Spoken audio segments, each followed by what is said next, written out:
આમ આદમી પાર્ટીની એક મહિલાએ ઈવીએમ મશીનના સીલ તૂટેલા હોવાની ફરિયાદ કરી મતગણતરી કેન્દ્ર પર ભારે હોબાળો મચાવ્યો હતો।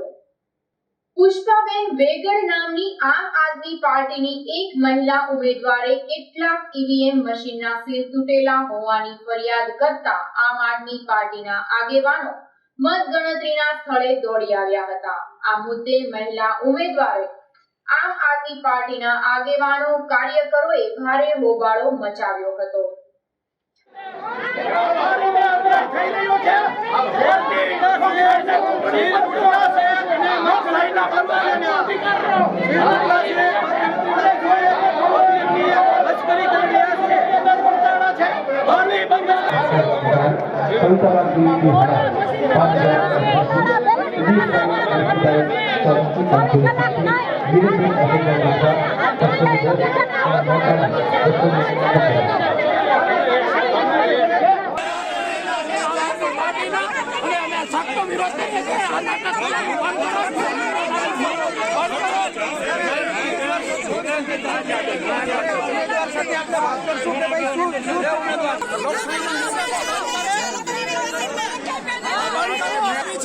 અને લોકોની લોકશાહીની કોર મજાક કર્યા છે, લોકશાહીની કોર મજાક થઈ રહ્યો છે, એમાં આખી દુનિયા સાંભળી રહી છે।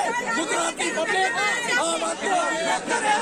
નારાયણનું જે ચૂંટણી છે એને નામું કરવામાં આવ્યું છે।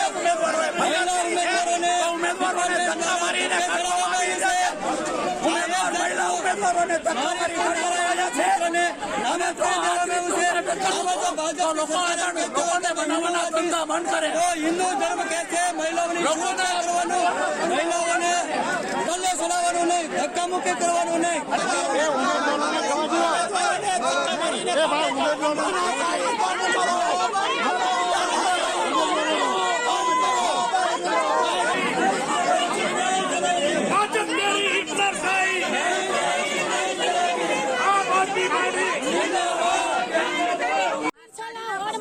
નંબરમાંથી પુષ્પાબેન વેગડ છું।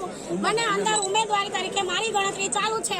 મને અંદર જવા નથી દીધી, ધક્કો મારીને મને બહાર કાઢી છે અને સીલ 2 પેટીના તૂટલા છે। હું કહું છું કે હું ઉમેદવાર છું, કાર્ડ બતાવું છું, એ છતાંય મને ધક્કો મારીને બહાર કાઢી છે। મને અંદર જવાનું કે અંદર ભ્રષ્ટાચાર થાય છે, ચોખ્ખો થાય છે, રોકો કે નહીં।